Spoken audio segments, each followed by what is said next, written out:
Here in Britain, we had a stark illustration on Wednesday of the fundamental difficulties that many European governments are facing regarding public finances, or in other words, what governments are for, what they can do, and how they can pay for it. The current coalition government, led by the Conservative Party, had promised when it came into office nearly 5 years ago that Britain's budget deficit would be wiped out during the course of this Parliament. On Wednesday, the Chancellor, George Osborne, had to admit that it wouldn't be, which means the size of Britain's national debt is still rising. Well, in response to Mr Osborne's statement, an influential think tank is saying that Britain is now facing spending cuts on a colossal scale, which will take government spending back to its lowest levels since the 1930s. The Institute for Fiscal Studies argues this could lead to a fundamental reimagining of the role of the state. When this was put to Mr Osborne during an interview on the BBC's Today programme, he was not too pleased. When I woke up this morning and turned on the Today programme, I felt like I was sort of listening to a rewind of a tape from 2010, and you had BBC correspondents saying Britain's returning to a sort of George Orwell world of the road to Wigan Pier. I mean, that is just such nonsense, and I would have thought the BBC had learnt from the last 4 years that its totally hyperbolic coverage of spending cuts has not been matched by what's actually happened. All right, you made that point, so let me ask you then... I listened. I had all that when you were interviewing me 4 years ago, and has the world fallen in? No, it hasn't. No, but our national debt is... the British economy are growing. And look at our national debt. And the deficit is half what it was. George Osborne speaking to the BBC's John Humphreys. Well, Laurence Brahm is here, long-time resident in China, economic advisor to the Chinese government. He's written a new book, Economic Fusion, in which he argues that the West must abandon its traditional thinking about how to sustain economic growth and that it could learn from China's experience in fusing different economic approaches. Welcome. Thank you. Good morning. Good morning. What would your advice to George Osborne be? Well, first of all, I want to say that I don't think we necessarily have to look to China. China is only one piece of the equation. But I think the lessons that China taught us in the 90s when it was going through its own reforms is we need to get away from this sort of capitalist versus socialist or this kind of siloed thinking. Fusion economics is really about mixing, but it's also not looking at the China top-down approach, which is not working in other parts of the world, but also looking at the grassroots.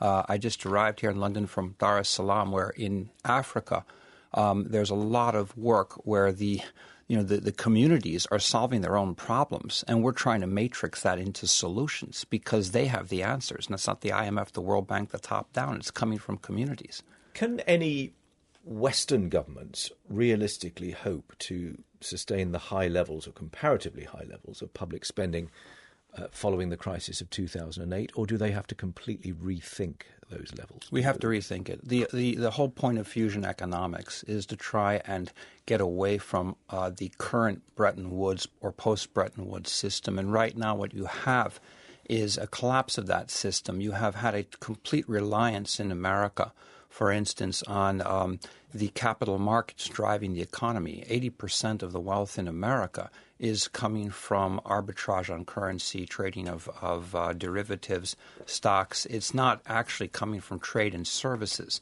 And so really what we're looking at is to bring back vibrant communities, get capital back to people, whether it's microfinance in Dhaka or whether it's a form of inclusive community finance in Detroit.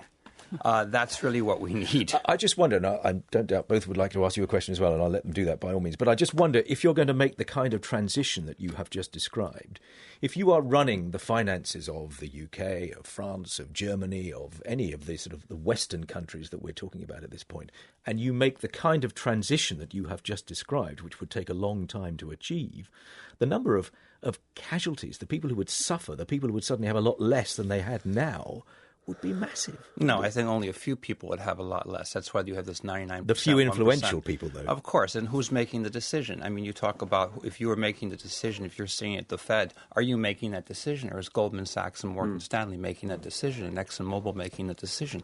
Who's making that decision? And what you do have now is you have people who are so fed up. We are in the decade of global protest, and there's a reason for it. And a lot of the people who have been out in the street protesting go back home, and what they're doing is they're setting up their own alternative financial systems. I mean, that's why you had the Bitcoin. The Bitcoin was one of many responses to the inability of our central bankers to address the problem, because our central bankers are not I sense questions. Laurence, you've answered some of the questions I was going to ask you as well about sort of the Chinese model and the problematic principle of following that. But in terms of tractability, actually making the kinds of things you're talking about happen, to answer, I'd like you to answer your own question. Who is in charge in a mature democracy where there's this choreographed dance between public opinion, business and politics, and it's very hard to know where power, if you like, really lies in that triangle? Who does have the levers that could actually make what you want to happen? Well, first of all, we look at my own country, the United States. It's being really driven by a very small oligarchy. It's the oil fossil fuel sector, which means we can't get any progress on climate change. It's also really Wall Street. It's it's a bit of an trite label, Wall Street, but it is in fact the financial sector. So everything that was done since 2008 was to reboost the financial sector. All of the money that was coming from our quantitative easing and buying back our own debt and now saddling future generations of debt went into trading basically resources, commodities, and stocks in Asia. I mean, it actually created inflation in China. This was what was happening. And it was never addressing the problem. We talked about Keynesian economics, New Deal, but we never upgraded our infrastructure in America. Now, what we talk about in fusion economics, and what I've been advising the Chinese very much in terms of the environmental issues, is that's where funding should be going. We should be listing all kinds of new financing instruments to regrid our cities, to start to create the technology innovation needed to move towards zero carbon energy. Because if we don't, we're not going to have a planet to live on. We're not going to have water to drink. And that is a huge crisis. So we have to start thinking the oil derivatives may not be as profitable as the water derivatives a few years down the line. Nabila? Well, correct me if I'm wrong, Laurence, but I've read some reports that the Chinese economy is actually ahead of the US economy now for the first time. Correct. So a clear sign of its success. But do you think it's fair to add or to express some caution or reservation about the Chinese economic success, since it comes at the cost of huge discrepancies between... And you've talked about the environmental cost as well. Yeah, I mean... Between a class of people who's, immensely rich, and there's an increasing class of billionaires, and an extreme poverty, mainly amongst, people who live inland and in rural communities. Yeah.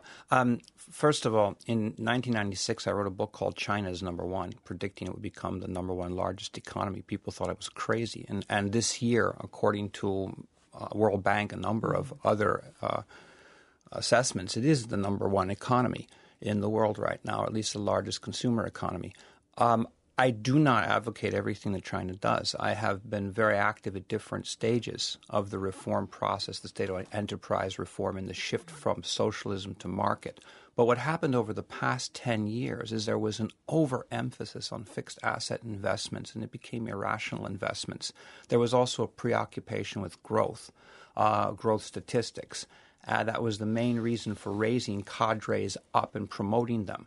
And so what you had was a massive spending spree that was actually based on the consumption of fossil fuels. This has ruined the environment. It has created a food crisis. It's created actually a water crisis in China. About 70% of the underground water in China is undrinkable. 60% of all surface water is too toxic for human contact. These are huge crises.